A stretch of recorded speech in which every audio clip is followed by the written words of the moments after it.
At the central hearing chamber of the Galaxy Council on Helion Ring, Adrian Vale stood behind the Earth delegation rail with both hands resting flat on the cool black surface.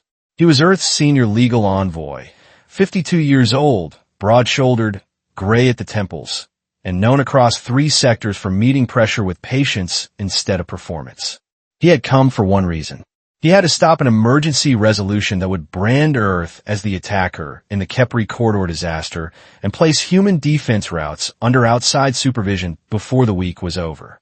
The hearing was supposed to decide who had struck a civilian convoy in the Kepri corridor. More than 400 civilians were dead. One child had survived. That child had identified a human warship. That was why Earth was already in danger before the first argument began. The chamber had been built to make delegations feel small. Curved rows climbed upward into dim blue light.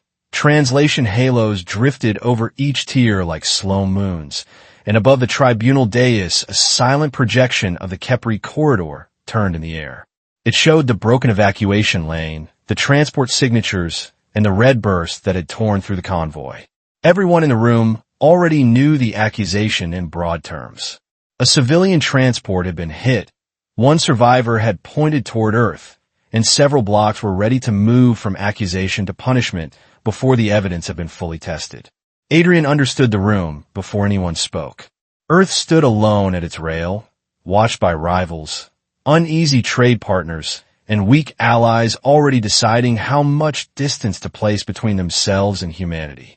Across from him stood the Council Prosecutorial Office, backed in practice by the Vey Union and the Sylith Compact.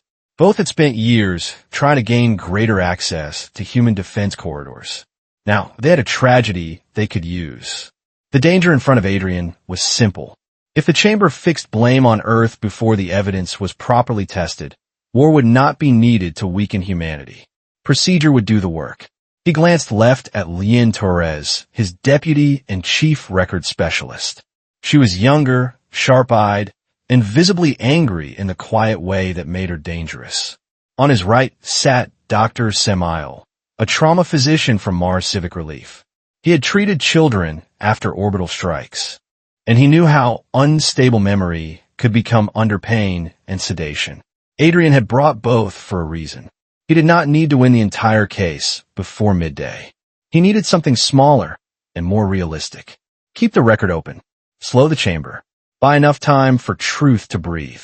The presiding arbiter, a tall Karen woman named Tal Sarov, called the hearing to order. Her voice carried through the chamber without strain as she stated the charge, the casualty count, and the public stakes. Then she invited the prosecution to present the surviving witness. When the child entered, the atmosphere changed at once. The room did not grow louder. It grew softer, which was more dangerous. She looked about 9 years old by Earth measure, thin and pale, wrapped in a transit blanket that swallowed her shoulders. Her name was Mira Dallin, and the image of her being lifted from the wreckage of Lantern 7 had already spread across half the known systems. The prosecution seated her in a small witness cradle instead of the regular stand. The choice looked humane, and perhaps part of it was, but Adrian saw the second purpose immediately. No one in the room would hear her as one piece of evidence among many. They would hear her as the conscience of a chamber. The lead prosecutor, Counselor Rivik Sol, began in a quiet voice. He did not need force. He only needed the room to lean toward the child.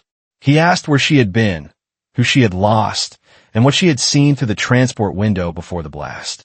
Mira answered in broken phrases. Her mother had told her to stay down. The escort ships had been late. A dark vessel had appeared beyond the lane buoys. It had carried the broken circle crest she associated with Earth military hulls. Then a line of white fire had crossed the dark. The chamber absorbed every word. Adrian did not watch the audience screens. He watched Mira. She was not acting. Her breathing tightened whenever she reached the moment of impact, and her left hand clenched the blanket before each answer. Her grief was real. Her fear was real. But one part of her recall felt too smooth, too clean, in a place where trauma usually came in jagged edges. Rivik's soul ended by projecting the silhouette of the human frigate Resolute Dawn. a vessel that had operated near Kepri months earlier during anti-piracy patrols. He asked whether the shape matched what she had seen. Mira whispered yes. A low murmur moved through the chamber. Tal Sarov turned toward the earth rail. Envoy Vale, your preliminary response. Adrian rose slowly. He kept his voice level so the translators would not sharpen it into aggression. The suffering of this child is not in dispute, he said. The deaths in the corridor are not in dispute. What is in dispute is attribution. Earth requests immediate access to the full sensor chain, all medical handling records attached to the witness, and the uncompressed transit log from the Kepri route beacons. Rivik Sol lifted a hand before the arbiter could answer. The prosecution objects to attempts at invasive review of a minor survivor in the opening phase. Adrian did not turn toward him. I requested records, not intrusion. If this chamber intends to decide whether Earth murdered civilians, then Earth will examine the path by which certainty was manufactured. That word changed the room. Several heads lifted. Tal Sarov granted only partial relief. Earth would receive a public evidence copy and a review window before formal cross-examination, but protected medical material would remain sealed unless stronger cause emerged. Rivik's soul accepted with visible calm. Adrian disliked that calm more than anger. It meant the prosecution had prepared for resistance and still believed the sealed layers would hold long enough to carry the day. When a chamber assessed for the first review interval, the fight moved off the public floor and into the Earth delegation's review space just beyond the chamber. The noise of the hearing faded behind the divider. The same battle continued, but now through data instead of theater. Lien leaned toward Adrian as soon as the privacy screen sealed. The public packet is thin, she said. Too thin. Beacon timing tables are cropped. How badly? Enough that someone wants narrative first and structure later. Dr. Isle kept his eyes on the child across the floor through the transparent divider. Her distress pattern is genuine, he said quietly. But that answer about the ship profile came too clean. Not false. Clean. Adrian nodded once. We do not go after the child. I know, Isle said, but someone may have been near her memory. The room around them had grown louder, yet Adrian felt something narrower and colder drawing itself through the noise. The hearing was no longer just about a child who had suffered. It was about whether someone had taken the most defenseless witness in the system and shaped her pain into a weapon sharp enough to damage a world. 3 hours later, after Earth finally received the truncated evidence copy, Adrian found the first real crack. He and Lien were still in the review suite, working through the packet line by line when the contradiction surfaced. The prosecution timeline placed the attack vessel on a vector that only worked if Lantern 7 had drifted 600 kilometers outside the protected corridor before impact. But within the same packet sat an emergency lane ping from 2 minutes earlier identifying the carrier as still inside the green passage. Not by much, but enough. A warship position where the prosecution said it could not have fired along that line without crossing 3 beacon fences that should have flagged it instantly. Lien saw the problem almost the same second he did. Either the corridor geometry is wrong, she said, or the ship position is wrong. Or both, Adrian answered. He looked up toward the higher tiers, where council aides were already feeding short summaries to public channels. The political verdict was moving faster than the legal one. A child had named Earth, and the chamber had felt that before it had measured anything else. Adrian understood then how little time they had. They were not trying to win yet. They were trying to stop the room from falling in love with its own certainty. When the second session opened, the optics were harsher. More press feeds had been admitted, council banners rotated over the upper ring, and public interest had already started turning procedure into spectacle. Rivik's soul framed Earth's request for deeper review as a delay tactic. He said the chamber had heard enough to justify provisional measures, including temporary monitoring of all human escort activity near mixed species evacuation routes. His language was careful. His objective was not. He wanted the council to treat Earth as dangerous first and arguable later. Adrian asked leave to respond before the motion advanced. Tal Sarv allowed it. Earth objects to any provisional measure tied to untested attribution, he said. The prosecution timeline relies on corridor geometry that conflicts with its own lane ping records. Before this chamber speaks of restraint mechanisms, it should decide whether the alleged attacker could physically have been where the prosecution says it was. That did not reverse the mood, but it interrupted it. Tal Sarov ordered the geometry projection restored. At Adrian's request, Lien took the floor. She did not dramatize what she had found. She enlarged the public packet, placed the lane beacon stamp beside the supposed firing line, and walked the chamber through the timing. This ping places Lantern 7 inside the protected corridor 2 minutes before impact, Lien said. If that is accurate, the proposed attack vector requires either an unlogged intrusion through beacon fences or an impossible compression of distance. Rivik Sol answered almost lazily. Trauma events produce fragmented route data. A beacon echo under collapse conditions is not superior to survivor testimony. Nor is survivor testimony superior to physics, Adrian said. The line came out sharper than he intended, but it was useful. A few translators lagged behind it, then carried it outward across the room. Rivik Sol requested censure for argumentative phrasing. Tal Sarov denied it and instructed both sides to remain technical. Technical was where Adrian needed the chamber. Earth would lose anywhere emotion ruled alone. The prosecution then tried again to limit access, arguing that protected witness records could not be opened just because the defense disliked the timeline. Adrian expected that move. He narrowed his demand.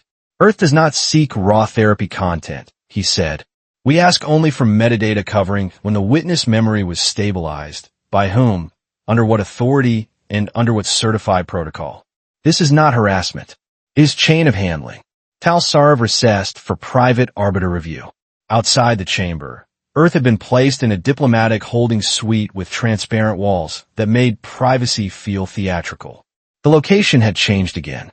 Public argument had given way to quiet analysis, but the pressure had not lessened. Lien paced between data panes while Dr. Isle sat still, replaying the child's visible stress responses frame by frame. Adrian stepped in beside him. What do you have? Isle enlarged a sequence of facial captures. Here, before open memory recall, her breathing destabilizes. That is normal. Here, when the prosecutor introduces the human crest, her stress drops for a fraction. Then she answers in a fixed cadence. He looked up. That can happen when a patient reaches a rehearsed safe anchor. Lien, stop pacing. Safe anchor. A piece of memory locked in a language because the rest is unstable, Isle said. In honest treatment, it can help a child function. In dishonest treatment, it can guide attribution. Adrian, let the thought settle for a moment. Can you say that in the chamber? Not without handling data. From behavior alone, I would be guessing. Then we need handling data, Lien said. What they received was less than that. Tal Sarov returned and ruled that Earth would get a certified summary of the witness stabilization process, but not the full clinical chain. The decision sounded balanced. In practice, it gave Earth too little to prove manipulation and the prosecution just enough to claim transparency. When the summary arrived, it carried the name of the facility that had treated Mira after extraction. The Thalen Recovery Annex Neutral Territory. License for post-trauma neural care. Clean reputation. Adrian had heard of it, and that reputation was part of the problem. Clean names discouraged second questions. Lien stared at the certificate line. That is why Sol is calm. He thinks the seal protects him. Or someone above him, Adrian said. A secure channel blinked on Adrian's wrist display.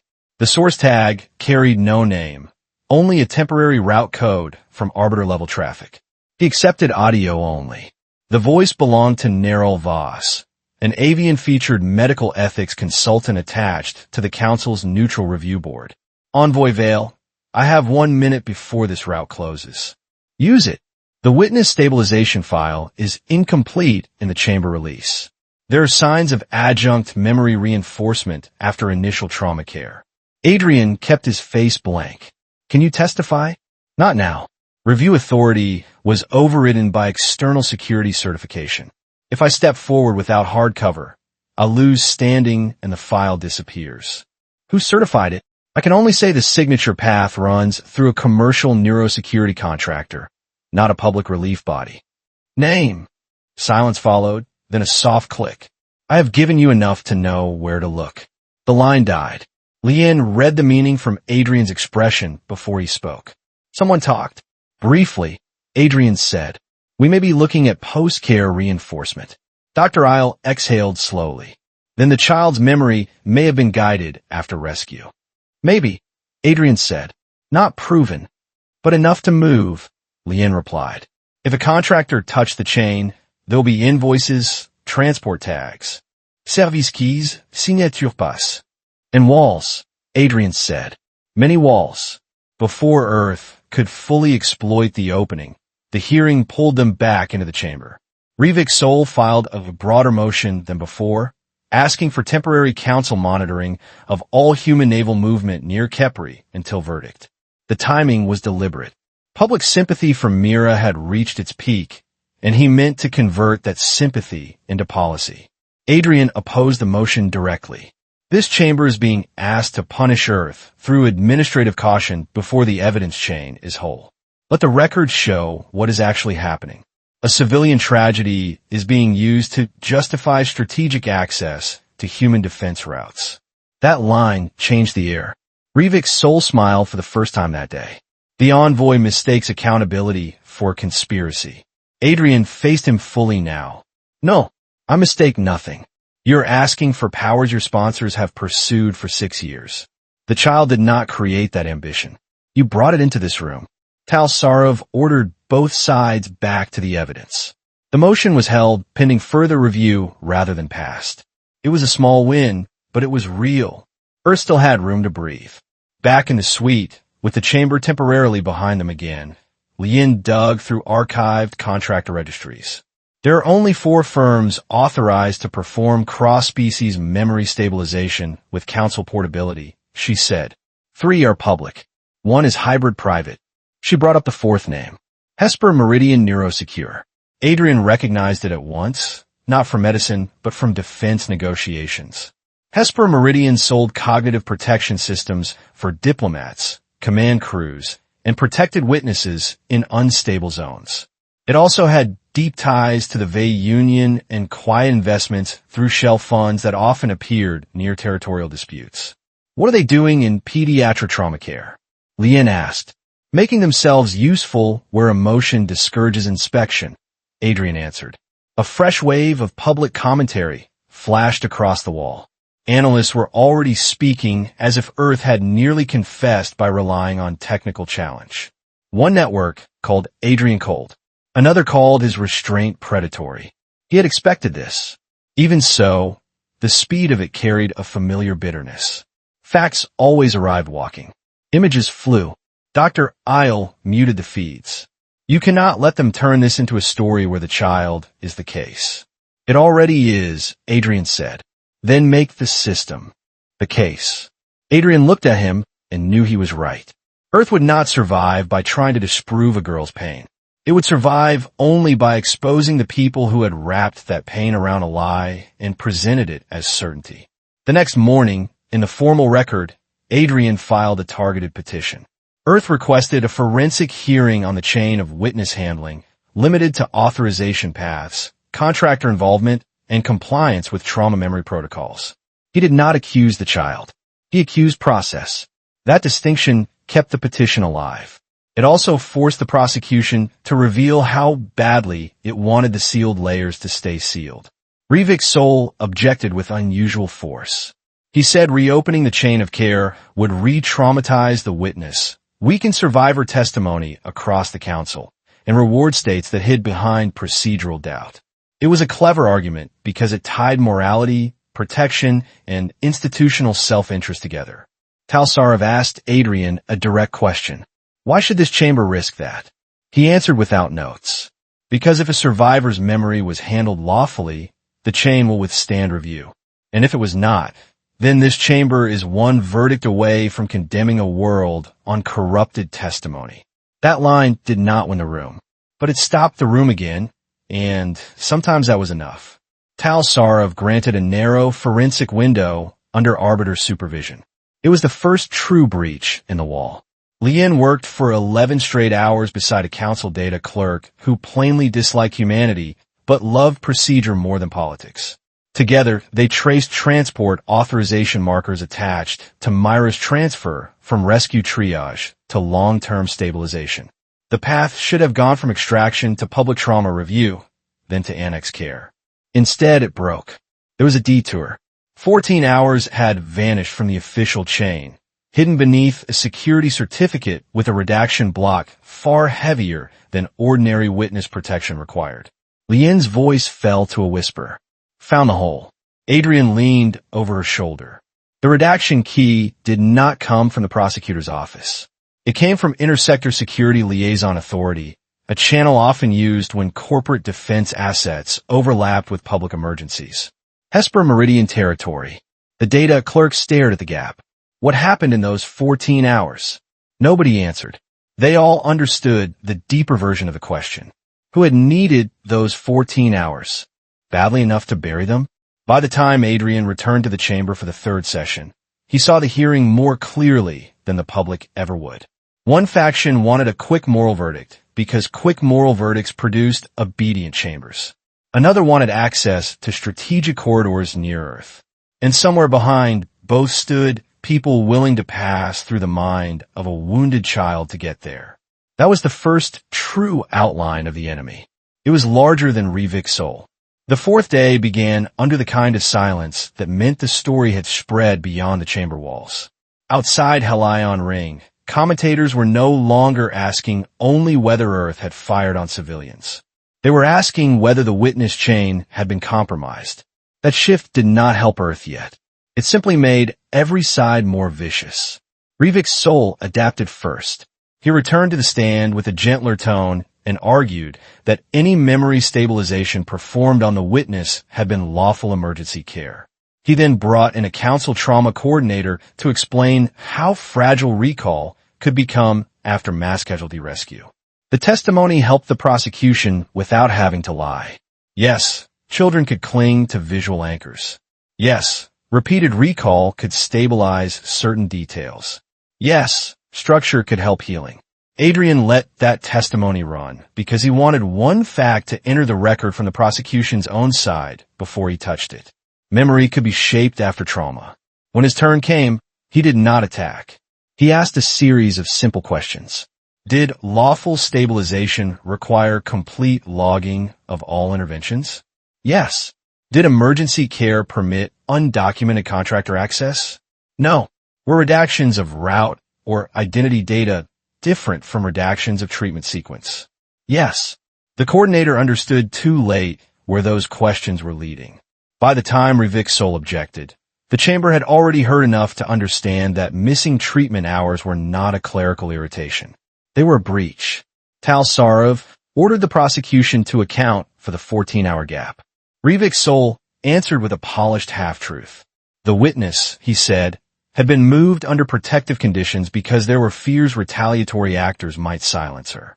The path had been masked for safety, but all care remained lawful. Adrian rose at once, then named the protective authority that assumed custody. That remained sealed, then provide the basis for seal. Witness. Security. Through a commercial neurosecurity contractor? That question landed harder than the earlier ones because it sounded absurd when spoken aloud. Several delegates finally turned to look at one another instead of staring forward. Revik's soul refused operational comment. Tal Sarov ordered the chamber into closed review. In that sealed session, courtesy thinned. Delegates spoke more sharply. One representative from the Oran Belt accused the prosecution of poisoning a public hearing with avoidable opacity. A VE Union Bloc delegate answered at once that excessive review would chill rescue cooperation in future attacks. That pushback told Adrian something important. The VE Bloc was protecting a process it had no reason to defend unless larger interests were in play. During recess, as the chamber emptied into adjoining corridors, Neril Voss found Adrian in a side passage lined with inactive translation columns. The scene had shifted again from formal combat to a narrow, private exchange.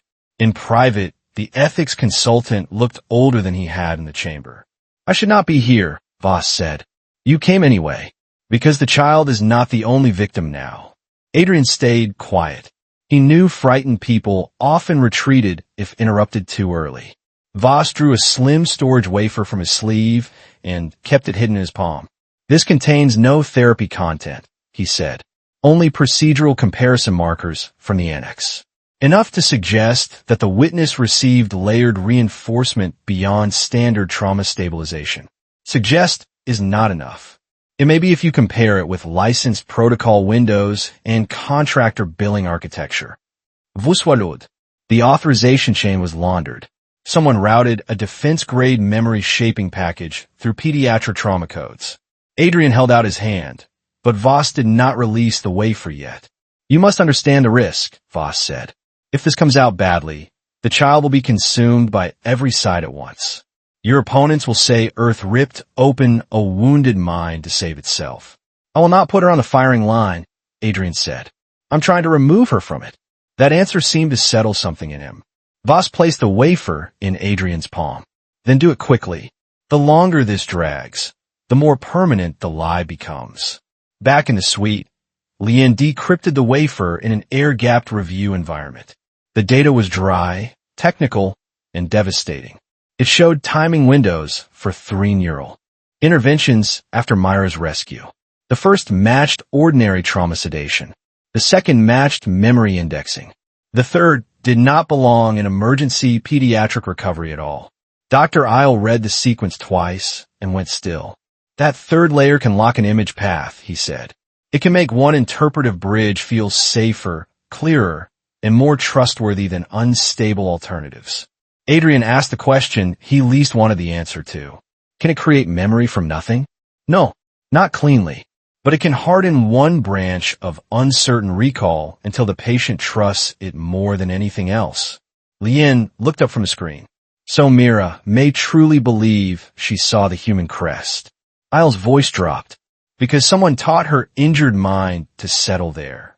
Adrian closed his eyes for 1 second and no more. He had spent decades in interstellar law and knew many respectable words for abusive process. None felt equal to this. Earth now had a path toward the truth, but not yet toward the architect. Contractor signatures pointed toward Hesper Meridian, yet the billing structure dissolved through shell relays across 3 jurisdictions. One ran through a shipping compliance trust. Another touched a migration security consortium. The names were bland, and blandness in council finance usually meant purpose. Lien pulled older filings. Look at this. The Migration Consortium lobbied last cycle for expanded patrol authority in mixed civilian routes around Kepri and the drift gates. Who opposed it? Adrian asked. Earth mostly. We argued corridor oversight was already being used as a Trojan access mechanism for nearby defense maps. Dr. Isle frowned. So this tragedy solves 2 problems for someone. It punishes Earth and opens the corridor. And it does so under a moral banner, Adrian said. That is the most useful kind of weapon. Everyone wants to hold it. The next hearing cycle was carried live across the ring. The chamber had moved beyond legal function and become a stage on which entire sectors were deciding whether humanity would be treated as a partner, a suspect, or a problem. Rivik's soul changed tactics again. He brought in emotional testimony from additional survivors who could not identify the attacker, but spoke of delayed escorts, lane confusion, and rumors that human naval units had been operating dark near the route. He was smart enough not to force certainty. He wanted atmosphere. Atmosphere made later doubt look evasive. Adrian answered with structure. He established what Earth ships had actually been assigned to the region, their patrol windows, and which ones were physically incapable of reaching the strike point in time. He did not overclaim innocence. He simply narrowed reality until the prosecution's story had less room to hide. Still, the public feeds were brutal. One popular Vey host called him the polished face of a species that litigates grief. Lien shut the feed again, but not before Adrian saw Myra's rescue image displayed beside his own hearing portrait. Child and diplomat. Pain and caution. The narrative had been built with precision. That night, away from the chamber and back on a secure line, an old acquaintance requested contact through a neutral relay. Senator Ilara Chun of the Free Habitat Bloc had once voted with Earth on corridor autonomy. Adrian accepted. Ilara appeared from a dark office above a shipyard moon. "You look terrible," she said. "I was under the impression diplomacy rewarded sleep. Only surrender does that." Her expression tightened. "Listen carefully. Pressure is building for a compromise text. If Earth accepts symbolic responsibility for escort failures, the chamber may drop the immediate supervision package." Adrian stared at her. "Symbolic responsibility for a massacre we did not commit. I said escort failures, not the strike itself. They will treat the distinction as irrelevant by dawn." "I know." Real strain showed through her calm for the first time. "I'm telling you because some of your own quiet friends think taking the bruise now is better than letting the council carve up your routes later. And you? I think anyone advising that has already accepted that truth is secondary." He nearly thanked her, then stopped. Who was leading the compromise push? Ilara hesitated. Officially? No one. Unofficially, a cluster around security harmonization. The VE bloc is hungry, and someone in the migration consortia smells profit. There was again. Not merely prosecutors. Not merely grief turned political. A web of strategic interests that could turn civilian protection into border access, and border access into leverage against Earth. After the call, Adrian sat alone in the dim suite while Halion Ring traffic moved beyond the glass in slow white arcs. He thought about Mira Dallin sleeping somewhere under council guard, perhaps wondering why every adult voice around her sounded careful in exactly the way betrayal often sounded. He thought of Earth, too. Humanity had become skilled at surviving suspicion, but even that skill had limits. If the council succeeded here, the lesson to the galaxy would be plain. Human guilt could be assigned on demand. Before midnight, Lien returned with fresh financial traces. "I think I found the bridge." She projected a web of shell accounts and transport insurance pools. At the center sat Hesper Meridian. One layer beneath, it lay a logistics fund servicing emergency migration routes. Beneath that sat a private security retainer tied to the Terran Reach Oversight Forum, a body that had publicly campaigned for stronger external management of unstable corridors near Earth-held space. "Who chairs the forum?" Adrian asked. "A Silith commissioner named Jorek Meln. Public moderate. Very fond of phrases like shared safety burden." Adrian knew the name. Meln had spent years arguing that Earth's control over its own defense maps endangered cooperative navigation. He always sounded reasonable. People like that were dangerous in a particular way. Can we tie him directly? Not yet. Dr. Isle studied the network. Maybe we do not need the commissioner first. Maybe we need the mechanism. Show the chamber how the memory shaping package entered care through a security retention channel. Let them infer motive, then force names later. Adrian looked from Isle to Lien. "If we move too soon, Sol says we are weaving fragments into paranoia. If you move too late," Lien said, "he gets the supervision package." She was right. Time in the chamber did not pass like ordinary time. Delay could protect truth, but it could also harden lies. The final element arrived from an unexpected direction. The council data clerk who had helped Lien with the custody chain sent a private message at dawn. Attached to it was a routine systems audit that looked like maintenance noise and had nearly been ignored. Buried inside it sat a device registration log from the Thalen Recovery Annex. During Myra's undocumented 14-hour transfer, a mobile neurosecure console had connected directly to the child's care lane. The service key belonged to Hesper Meridian. Lien let out a shaking breath. "That is enough to break the wall." "Enough to crack it," Adrian said. "Not enough to show who stood behind it." Isle folded his hands, then changed the question in the room. Adrian understood immediately. So far, everyone had been asking whether Earth killed civilians. He needed the chamber, too. Ask who had touched a survivor's memory and why. Once that question took root, the prosecution's moral structure would begin rotting from below. He requested a full adversarial review session. Revik's sole objected before the request had fully posted. That alone told the room more than Adrian's argument could. If the chain was sound, review would clear it. If not, review would reveal the hearing as something worse than mistaken. Tal-Sarov granted the session for the following day. That night the council feeds barely slept. Some commentators said Earth was preparing a desperate smear against a child. Others said that hidden contractor involvement, if real, could become the worst procedural scandal in a generation. Neither did Adrian sleep. In the last hour before dawn, he rewrote his opening again and again. Every instinct trained by law pushed him toward precision first. But precision alone would fail. The chamber had to hear the moral frame before the technical one, or it would keep returning to the easiest image in its mind. At the top of the page, he wrote one sentence and left it there. Mira Dallin is a victim, not a weapon. When the session opened, Adrian knew the hearing had reached its true center. The question was no longer whether the child believed what she said.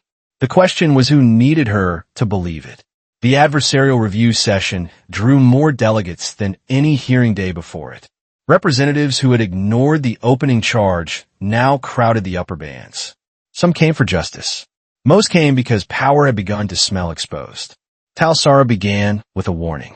Mira would not appear. The chamber would hear only chain-of-care evidence and arguments directly tied to process. Adrian was grateful for that much. The child had already been forced to carry enough spectacle for a lifetime. Rivik's soul opened by accusing Earth of laundering geopolitical ambition through procedural attack. He said the defense, unable to erase the witness testimony, now sought to delegitimize every care worker who had kept her alive. He invoked trauma medicine, rescue ethics, and interspecies compassion. He was good. Delegates leaned toward the argument because it gave them a way to feel noble while avoiding a far uglier possibility. When Adrian rose, he did not touch his notes. Mira Dallin is a victim, he said. She is not on trial. Her suffering is not our argument. Our argument is simpler. After rescue, while under institutional protection, her memory chain was accessed by a commercial neurosecurity console during an undocumented custody gap. If that occurred lawfully, the chamber can say so and show the authority. If it occurred unlawfully, then this hearing was built on a wound someone altered. The sentence moved through the chamber slowly and heavily. He called Lien Torres first. She established the 14 missing hours in the custody path and the mobile console registration tied to Hesper Meridian. Rivik's soul attacked the device log at once, suggesting it reflected nothing more than routine secure transfer scanning. Lien answered by walking the chamber through console permissions. The device had not merely touched the transport lane. It had opened a cognitive care channel reserved for active stabilization packages. Routine scanning did not require that access class. Then Adrian called Dr. Isle. Isle explained trauma stabilization in plain language. A child under catastrophic shock could remember fragments, sounds, flashes, and sensations that did not arrive in safe order. Emergency care could help organize those fragments so the patient did not drown in them. That was lawful. That was often necessary. But guided association reinforcement belonged to a different category. It is used when authorities want a witness to preserve a specific interpretive bridge under stress, Isle said. In military or intelligence settings, that can mean protecting mission recall from panic collapse. In pediatric civilian recovery, its presence demands extraordinary scrutiny. Rivik's soul came at him hard. Are you claiming the witness was programmed? No, Isle said. Pain is not a machine, and memory is not a switchboard. I am claiming that if the package sequence shown here is authentic, then a child's unstable recollection may have been nudged toward one pattern and taught to trust that pattern. May have been, Soul repeated, as if uncertainty itself were victory. Isle did not blink. Medicine speaks carefully where politics speaks fast. That line stayed in the room. But Adrian knew suspicion alone would not save Earth. The prosecution could still retreat behind error, confusion, and overzealous protection. He needed motive. He moved for admission of the contractor finance map. Rivik's soul objected with such force that even Tal-Sarov paused before ruling. Finance, he said, drifted outside the proper scope of witness handling. Adrian answered immediately. If a private neurosecurity console entered a protected childcare lane during a sealed custody gap, then who hired and routed that console is central to the case. Tal Sarov admitted the map on a provisional basis. Lien projected the shell chain. Esper Meridian, the Migration Security Consortium, insurance pools tied to Emergency Corridor Administration. Oversight retainers clustered around Kepri. Then, with patient precision, she showed how those funds converged around organizations that had spent years lobbying for expanded external authority over mixed-species evacuation routes bordering Earth defense lanes. Jorek Meln's name appeared only once, deep in the oversight layer. It was not proof of command, but it was proof of proximity. Delegates who had sat silent for days began sending live requests to speak. Rivik Sol tried to seize the story again by accusing Earth of smearing corridor safety advocates. Adrian let him talk longer than expected. Then he asked one question. If the prosecution did not know a defense-grade neurosecurity contractor touched the witness chain, how did it certify that chain as intact? And if it did know, why did it conceal that from the chamber while asking for supervisory powers over Earth? The question was deadly because both possible answers were bad. Tal Sarov called a recess before Sol could try to twist his way out. In the private break chamber, with the hearing paused but the pressure climbing, Ilara Chun intercepted Adrian near the water stations. Her face had changed from concern to disbelief. What exactly have they done? We know enough to say the chain was compromised. That is not what I asked. Adrian held her gaze. They found the most sympathetic witness in the system and built policy behind her before checking whether the path to her certainty had been altered, whether by design or by appetite. I am no longer sure the distinction matters. Ilara swore softly. There is panic in the upper tiers. Half the harmonization block wants Sol cut loose so they can call him overzealous and preserve the corridor package. Then they fear losing the package more than what was done to the child. Yes, that answer clarified the second antagonist more than any document had. The prosecution was not the whole engine. It was the visible arm.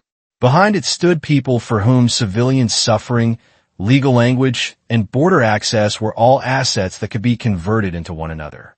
That made the chamber more dangerous now, not less. Cornered systems did desperate things. The desperate thing arrived before recess ended. Neril Voss was found collapsed in a review annex, poisoned by a neurotoxic aerosol designed to mimic cardiac shock in avian biologies. He was not dead, but he was silent and unconscious. The official notice called it a medical emergency. Adrian knew sabotage when he saw it. Lien went pale when the alert reached them. They are burning witnesses. Not publicly, Adrian said, which means they still believe they can contain this. He also understood the message. The people behind the hearing were willing to move from manipulation to elimination if exposure kept widening. Earth could not afford a long, evidentiary war now. Adrian would have to force the chamber to choose in public before more people vanished into procedural fog. Tal Sarev reconveneert under visibel strain.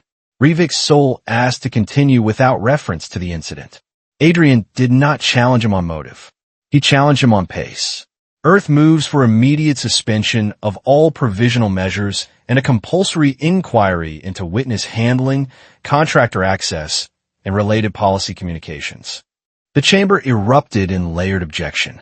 Too broad, too soon, too political, too destabilizing. Adrian raised his voice for the first time in the hearing cycle. Not loud, just enough.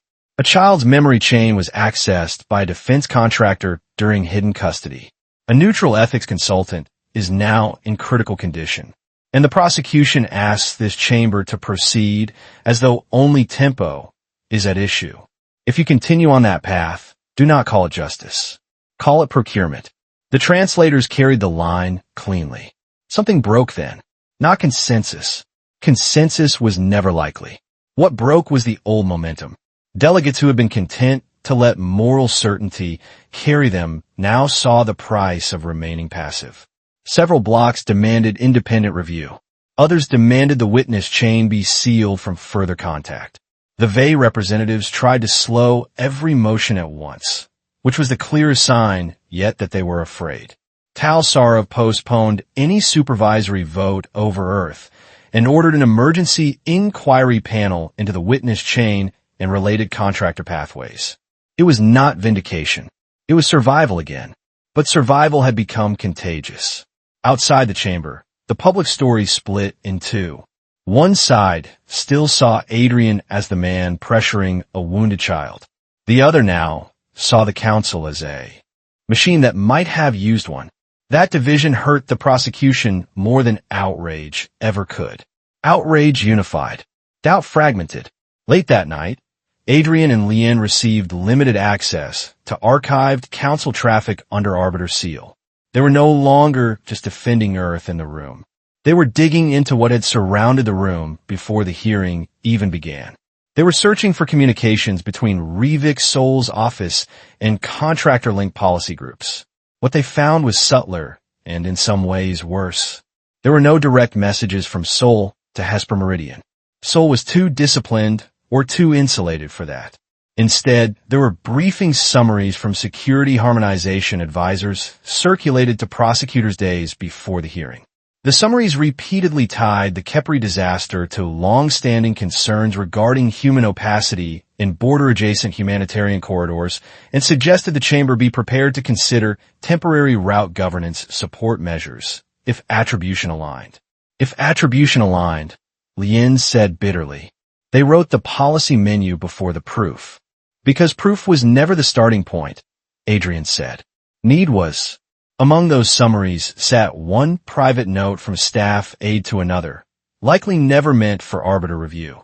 It stated that Commissioner Jorek Meln believed a human defensive reaction to corridor oversight could be softened if the opening hearing anchored emotionally around a juvenile non-combatant.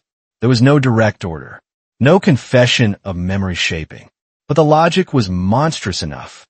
Dr. Isle read the line and turned away. Adrian felt the cold settle under his ribs. Cases like this did not truly turn when evidence first appeared. They turned when intention stopped being abstract. Someone had looked at a grieving child and seen political utility before seeing duty. Whatever happened next, Adrian needed the chamber to hear that truth without melodrama. Rage would blur it. Precision would preserve it. In the next session, he did almost nothing publicly. That was deliberate. Rivik Sol, perhaps believing Earth had already fired its strongest shot, tried to recover ground by returning to the original strike. He called munitions experts. He raised the possibility of unidentified human auxiliaries. He argued that even if the witness chain had flaws, the broader operational picture still pointed toward Earth negligence at minimum. Adrian let him speak. He wanted the prosecution to recommit fully to the old structure before he destroyed its foundation. He wanted the chamber to watch Sol continue as if the process breach were merely unfortunate rather than disqualifying. That posture would matter when the last turn came. Privately, Earth's position remained fragile. Some human-aligned traders urged settlement. Several neutral blocs wanted the whole affair buried inside a face-saving review commission and a bland statement about shared failure. Even Alarichan warned that too sharp a strike against the Council might trigger institutional backlash against Earth later. Adrian understood all of it. Stability had a market price. Many preferred buying calm to learning what calm really cost. He made his choice anyway. Earth would not settle for an edited lie. On the seventh day, Tal Sarov announced a concluding evidentiary hearing before interim chamber action. Both sides would receive one extended presentation. After that, the tribunal would decide whether the original case against Earth could proceed, be suspended, or collapse into wider inquiry. The hearing everyone had been circling had finally arrived. In the prep room, Lien asked him, "Do we lead with the finance chain or the policy note?" "Neither." She looked surprised. "We lead with Mira," Adrian said. "Not her testimony, her status." They built all of this on the assumption that no one in the room would tolerate separating a child from the story they wanted to tell. "We will separate them." Isle nodded slowly. "Victim first. Mechanism second. Motive third." "Yes." "And soul." Adrian adjusted the cuffs of his plain dark coat. "I'll let him decide in public whether he wants to protect the chamber or protect the lie." The final session opened under white light instead of blue, as if even the room had stopped pretending to be serene. Rivik's soul went first. He was smoother than ever, which told Adrian he understood the danger and had chosen performance over retreat. He conceded procedural ambiguities in the witness chain while insisting those ambiguities did not erase the broader pattern of human opacity, delayed escort response, and hostile capability near Kepri. Then, in softened language, he advanced the same supervision idea again. He hoped a modest tone might save an ambitious outcome. Adrian listened without expression. When his turn came, he carried no stack of papers, only a slim arbiter-certified data key. He stood still and waited for the chamber to settle. Then he began. Mira Dallin survived something no child should survive. She lost family. She woke among adults, uniforms, machines, and grief. At that point, every institution that touched her had one duty above all others. Protect the child. Tell the truth around the child. Do not use the child. No one moved. Instead, during a hidden custody gap, a defense-grade neurosecurity console entered her care lane. A guided association package was layered into her stabilization chain. The chamber was not told. The prosecution certified the chain anyway. Policy advocates had already prepared a menu for corridor supervision tied to the same tragedy. And while this hearing unfolded, a neutral ethics consultant connected to the review was nearly killed before he could speak fully. That last detail hit hard because most of the chamber had only heard rumor. Adrian turned slightly, not toward Sol, but toward Tal Sarov. This is no longer a narrow question of military attribution. This chamber must decide whether it will continue a case built on compromised witness handling, while actors surrounding that compromise seek strategic power over Earth routes. He inserted the data key. The first display showed Myra's care timeline, stripped of ornament. Rescue, triage, unlocked transfer, contractor console access, reinforcement layer, return to annex stabilization. Adrian let the pattern speak for itself. The second display showed the contractor chain and policy lobbies. The third showed the internal summary line about anchoring the hearing emotionally around a juvenile non-combatant. The room did not erupt. It became dangerous in a quieter way. Jorek Meln rose from the oversight delegation and demanded context. Rivik's soul objected to admission of informal staff notes. Tal Sarov asked whether the note had been authenticated. At Adrian's signal, Lien confirmed the checksum under Arbiter's seal. That was enough to keep the note in the room. Adrian did not overreach. This note does not prove who ordered memory manipulation. It proves something else. Before the evidence was complete, powerful actors were already planning how to wrap policy around a suffering child because they believed emotional framing would blunt resistance from Earth. Mellon tried to interrupt again. Adrian finally turned to him. Commissioner, if you're concerned with civilian safety, you had years to propose corridor reforms without first assigning guilt to my world through compromised testimony. Mellon's mandibles tightened. Human obstruction has endangered shared corridors for years. There it is, Adrian said softly. The chamber heard it too. The mask slipped just enough. Not concern first. Access first. Rivik's soul made his last. Gamble. He stepped away from his podium and addressed the delegates instead of the tribunal. He said Earth was exploiting process breaches to escape its broader pattern of militarized secrecy. He said everyone in the room knew humanity guarded its routes more jealously than it admitted. He said the chamber faced a choice between messy imperfection and strategic paralysis. In other words, he asked the system to prefer usefulness over integrity. Adrian had been waiting for exactly that turn. Counselor Sol, he said, did you know a private neurosecurity console accessed the witness chain before you told this chamber the chain was sound? Sol hesitated. That fraction of hesitation ended him. If you did not know, Adrian continued, you were negligent in certifying protected evidence while asking for powers over Earth. If you did know, you concealed corruption from the chamber. Which is it?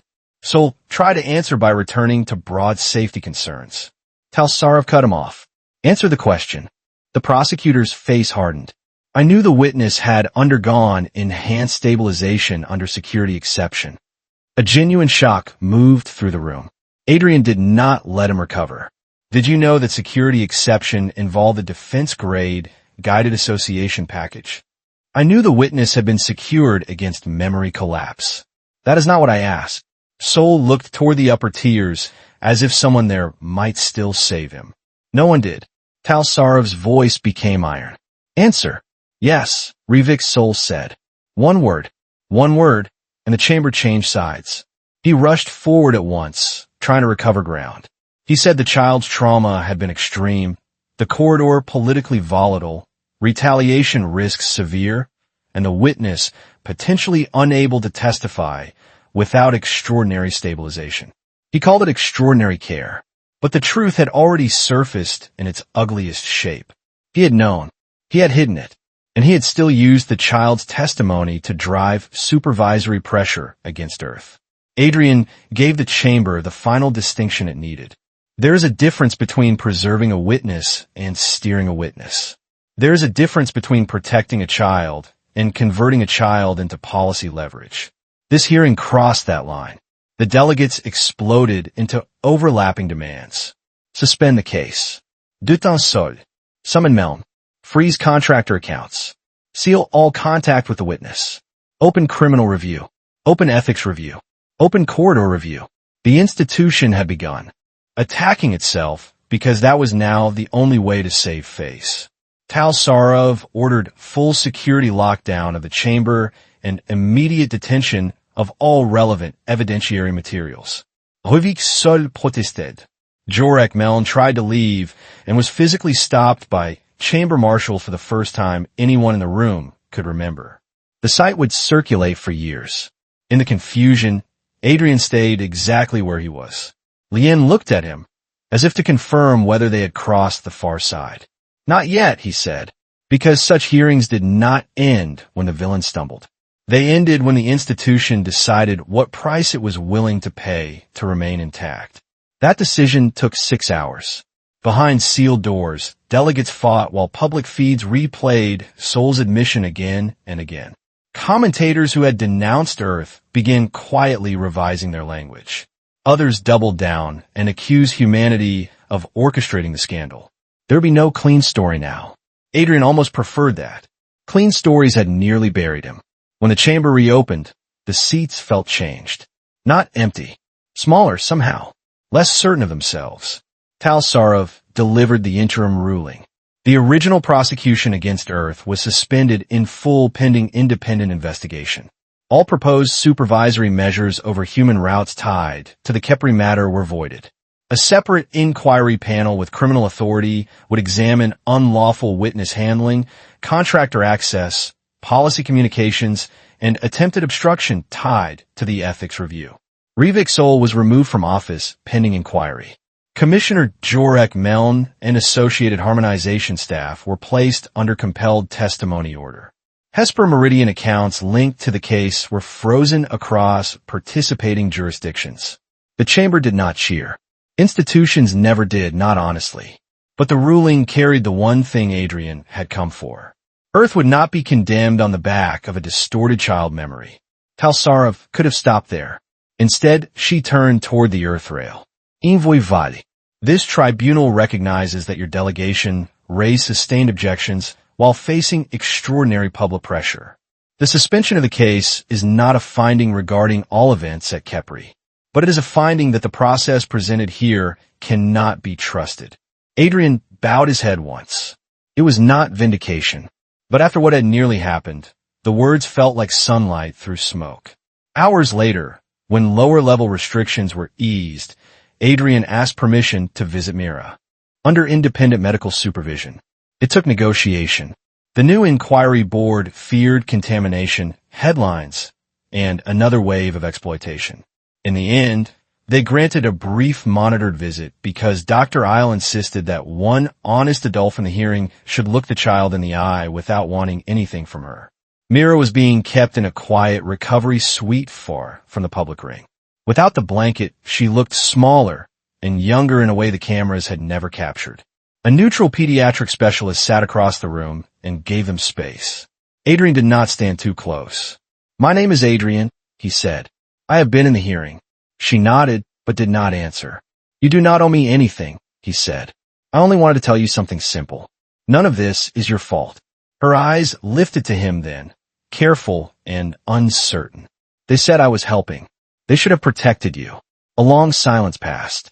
"I still see the ship," she whispered.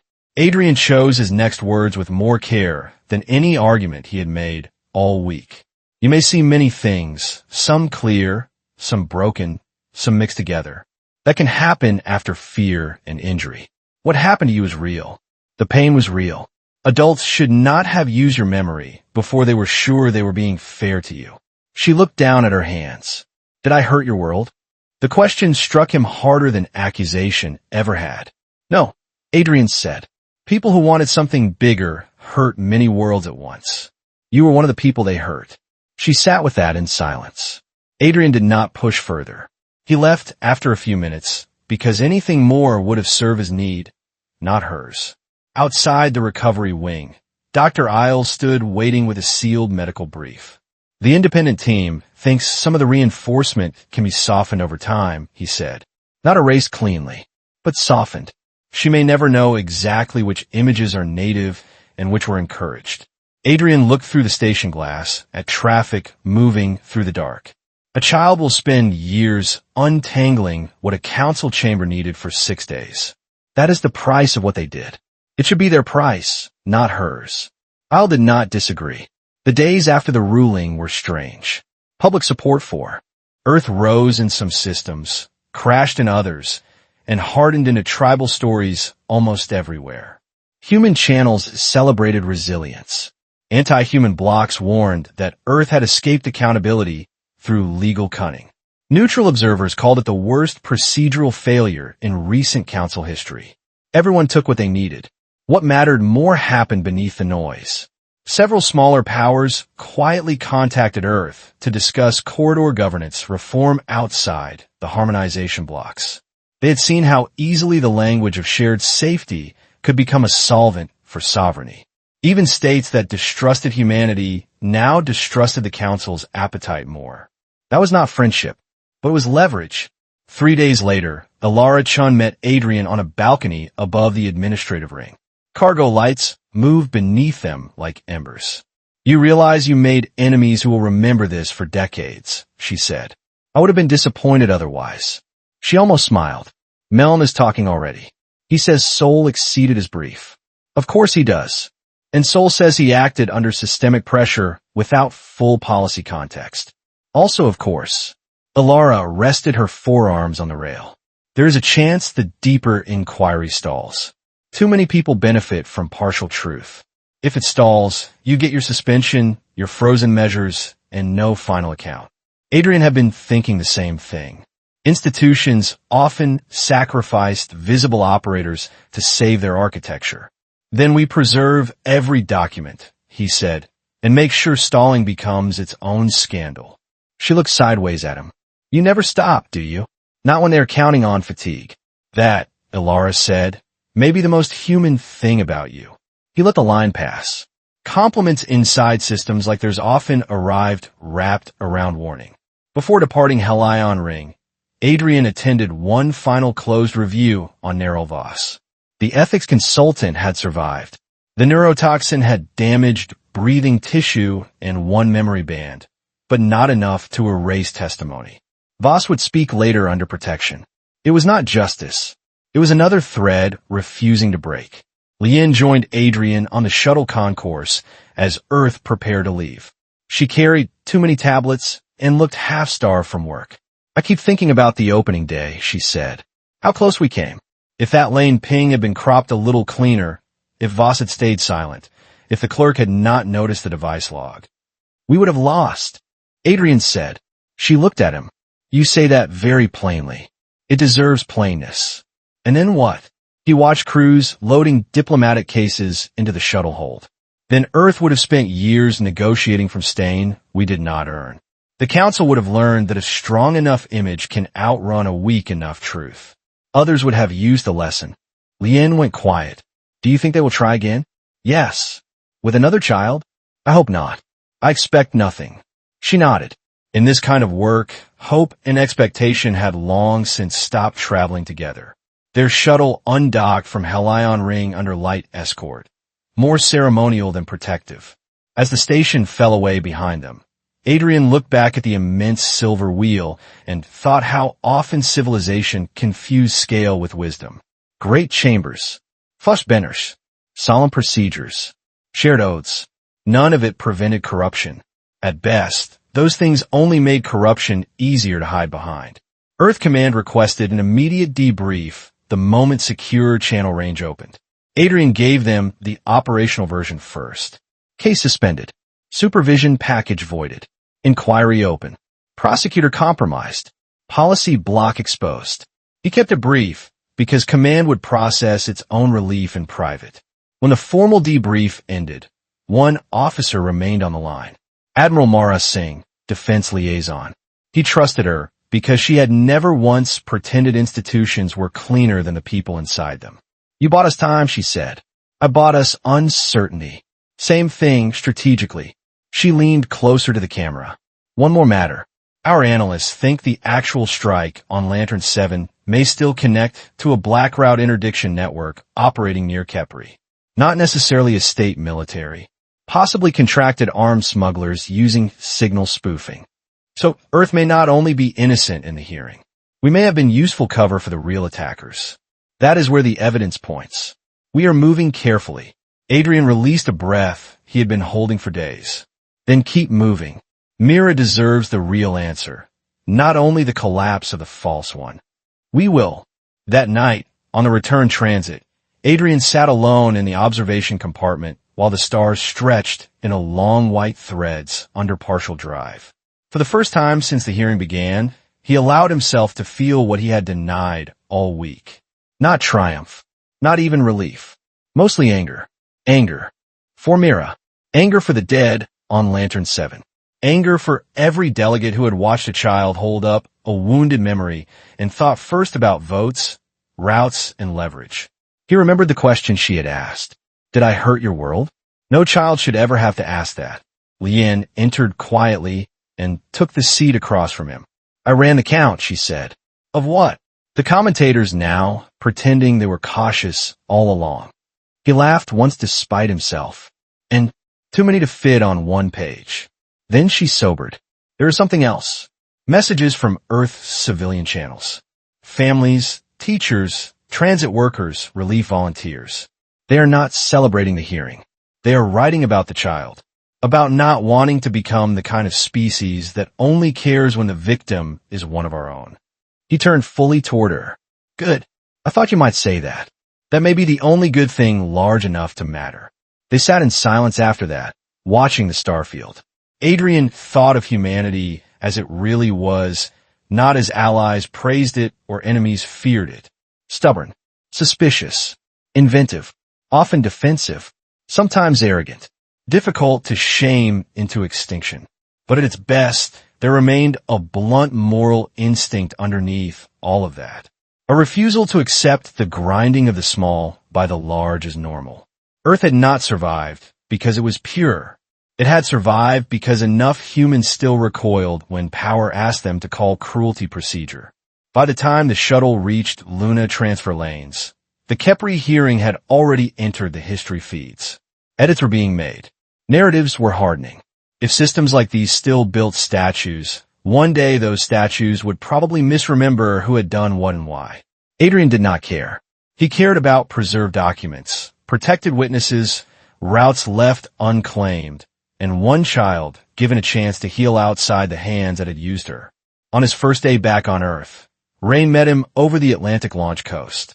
The transport carried him from orbital downlift to a low administrative complex overlooking storm gray water. He preferred that to ceremony. Rain made everything honest. 2 weeks later, the first fragments from the deeper strike inquiry reached him under sealed review. They were incomplete, but they sharpened the shape of the original crime. Lantern 7 had not been struck by any registered Council Navy or any verified Earth hull. The attack profile suggested a spoofed military signature riding on custom drive masking, exactly the kind of false flag architecture that thrived in black route interdiction markets, where smugglers, private militias, and policy opportunists touched hands in the dark. He read the report without satisfaction. Innocence in the hearing had never been the same thing as justice for the dead. It only meant the first lie had failed. Still, failure mattered. In a system this large, truth rarely arrived like a clean sunrise. More often it arrived as one prevented verdict, one preserved witness, one block land grab, one child pulled back from the edge of becoming public property. A junior aide handed Adrian a fresh stack of inquiries before he had even sat down. Some came from allied governments. Some came from hostile governments pretending concern. One envelope was physical, which was rare. Inside was a single note routed through neutral pediatric care. Mira Dallin had begun independent treatment. She had asked whether the quiet doctor from the hearing could send her drawings of real ships, so she could learn what different holes looked like without people telling her what to see. Adrian read the note twice and handed it to Dr. Isle, who had come straight from the port with him. The far side of that line, despite grief, despite pressure, despite the weight of a chamber built to make worlds feel small, Earth remained what its enemies kept failing to understand. Not easy to isolate, not easy to shame, not easy to grind down, and not, under any flag or council seal, easy to make kneel under another species' lie. Earth was not saved by power alone. It was saved because when the room chose fear, someone still chose truth. And maybe that was what frightened the galaxy most. Not that humanity could fight. Not that humanity could endure. But that even under pressure, even under shame, even when the whole system was ready to move on, humanity still refused to kneel to a lie. If this story stayed with you, if it made you feel something, please like the video, share it with someone who loves powerful science fiction, and subscribe to the channel for more stories where Earth stands its ground and humanity refuses to break.